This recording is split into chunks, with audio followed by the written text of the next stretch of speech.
Ladies and gentlemen, welcome to the Kakasungura YouTube channel. And once again, a big thank you to each and every one of you for your continued support. If you're watching this video, take your 1 or 2 seconds, click that subscribe button, and remember to turn on your notification bell. This is the only way that you can support Kakasungura.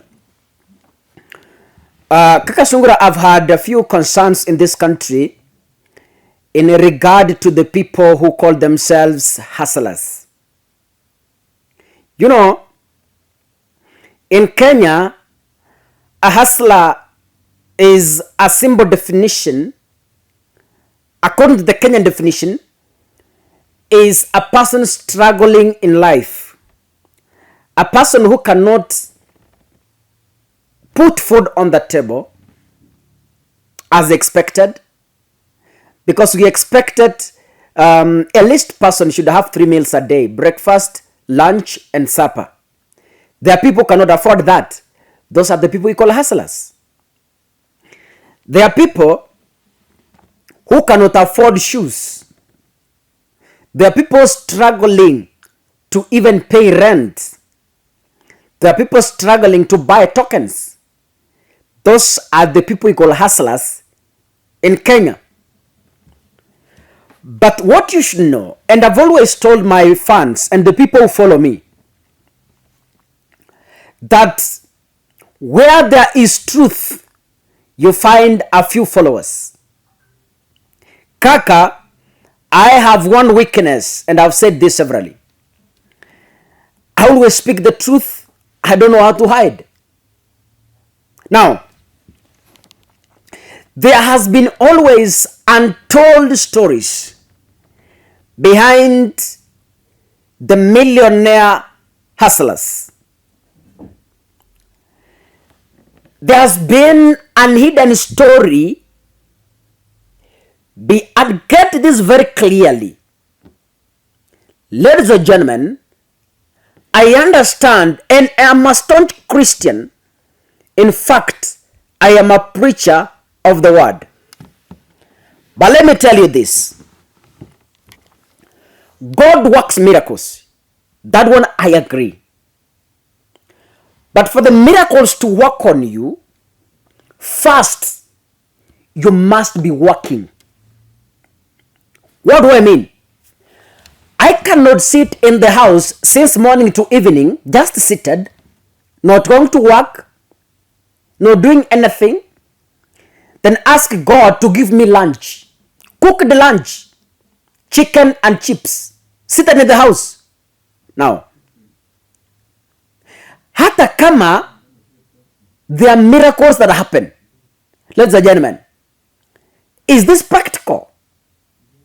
The answer is no. It is impractical. I cannot sit at home Monday to Friday, morning to evening, then ask God to give me a job. I have never applied anywhere. I have never gone to seek that job. Then you ask God to give you a job from where? As much as God does miracles, there are miracles that can never happen even if you cry blood. Now, we have listened to the cases of the millionaire hustlers. Some have said they are worth 200 million. Some have said they are worth 400 million. Some have said they are worth 4 billion. Some have said they are worth 700 million. But do you know there is untold stories behind these rich hustlers? Someone has sold us the lies. Someone has been telling us, I sold chicken, but I became a billionaire. I sponsored my campaigns, and I'm not the president. Now let me ask you, ladies and gentlemen, tuambiane ukweli. Ukianza kuuza biashara ya kuku huko nyumbani kwenu, how many years will you take so that you become a million? How many years? Unajua miaka ngapi? Today, umepewa 100,000, enda anza biashara ya kuku. Utachukua miaka ngapi? Minus the expenses, minus the food, minus clothing, minus school fees you pay for children, minus kuna ile pesa unapeleka kwa michango. Utachukua miaka ngapi ndio ukuwe millionaire? You can take the whole of your life. You even die before you become a millionaire. This is what I'm saying. Sometimes Kenyans, we are taken for a ride. What do I mean? The motivational speakers who tell you they started a hotel with a feather of chicken and now they own 5-star hotels. These people always tell you they started from selling chicken and they became billionaires from chicken. Have you ever asked yourself that these people, they never told you when they were doing the chicken business, they never told you the government tenders they were given to supply that chicken on an overpriced cost. If one chicken goes at 900, they sell it to the government at 2,000 shillings. That is the only way you can succeed. You didn't get this. Listen to me. Somebody is selling mahindi hii ya kusiaga. Then you tell me this person becomes a billionaire. I mean, from where? How is that practical? These people, they don't tell you the government tenders they were given to supply maize on an overpriced cost. If one tin of maize costs 100 shillings, they sell to the government at 400 shillings. That is the only way you can make it to that class. What am I saying? The reality is here. As much as you are singing a hustler in the village, as much as you think the politicians are your fellow hustlers, I want to tell you today, please, if you are a Kenyan, wake up before you wet your bed. What am I saying? In Kenya, you can only succeed in such a business if you are working with government in dirty deals. That is the only way you can be a billionaire. But this story mnatuambia kwamba I was raised in a poor background. I went somewhere.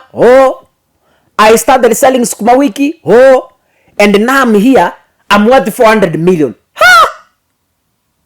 When? At I am here. Yes. You know, I sell camels. You know, I have one hotel. And I'm here. I'm worth 700 million. Hi! I was like,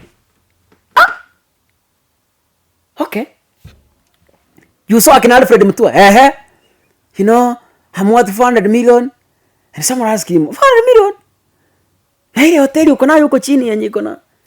At you know, Ladies and gentlemen, if you're in the village and you think you can sell chicken and become a billionaire, then you must be an extraordinary dreamer. If you're back at home and you think that you are selling mahindi kwa soko in the village and you become a billionaire without government deals, without the dirty tenders, ati uko sokoni asubuhi mpaka jioni unauza ukwe billionaire, forget about it. We are being taken for a ride. And it's high time Kenyans open their eyes. I'm here to make you understand the kind of politicians you are dealing with. I am expanding this so that you understand the kind of people you are dealing with. They told you they are hustlers. They told you that during campaigns. They told you we are hustlers. Tutaunda serikali na mama mboga. Tutaunda serikali na boda boda. tutaunda serikali na wheelbarrow. But let me ask you, mtu wa bodaboda, wewe ambaye mnaunda serikali na hao watu, how many cash do you so far? How worthy are you? I'm asking you bodaboda, wewe. Nakuuliza wewe mwenye umepaki pikipiki wewe. I'm asking you. What is your net worth? Are you worth even 200,000? So that the person who is worth 600 million is qualified to classify himself or herself in the same category as you, so that we call him a hustler. When will Kenyans wake up really? I saw headlines today and that was powerful. I really accolade the media for what they said today. I was going through the Daily Nation and other newspapers, and I saw a front page headline, Millionaire hustlers. Mtu mwenye anachunga ng'ombe, the person who is rearing camels is a millionaire. This person doesn't tell you the government tenders he has won to supply those camels into factories. They never tell you that. Mtu mwenye amefuga kuku, he never told you how many dirty tenders you want to government to supply chicken at an overpriced cost. They didn't tell you that. It is impractical for you to tell us that you started your 5-star hotel with 1 tin of rice. Huh? You know, someone can tell us, I started my matatu business with 1 tire of a car. And you are like, wait a minute. Yani, you had 1 tire at home. Okay. Then you graduated from 1 tire to a rim. Okay. That rim, you put it together, it became a wheel. Okay. Then now you went further to purchase fuel. Okay. 3 liters. You're in the process of owning a car. Now ukaangalia kidogo ukasema okay. Now okay. Now let me go and purchase another wheel. They become 2. You purchased another one. They become 3. You purchased another. They became 4. In the process of owning a car. How practical is that? Huh? I started my business with 1 chicken. It laid eggs. Okay. They became 1,000. They became 10,000. Now I earn 1 million per month. In whose hands? There are some stories you are told which hata ukijifungia nyumba wiki mzima uombe fasting without eating, they will never happen in your life. Forget. Sahau. Sasa mtu yuko pale anatuambia, you know, okay, I scored a D-. Okay. I dropped out of form 2. All right. So, someone is telling us she dropped out of form 2. When you drop out of form 2, it means you didn't do your KCSE. And later on, someone is telling us, I scored a D-. Okay. You scored a D-, that means you have your form 4 certificate. Okay. Then someone is telling us, again, more than 10 years later, I again came back to form 4 and scored a C+. Huh? Wait a minute.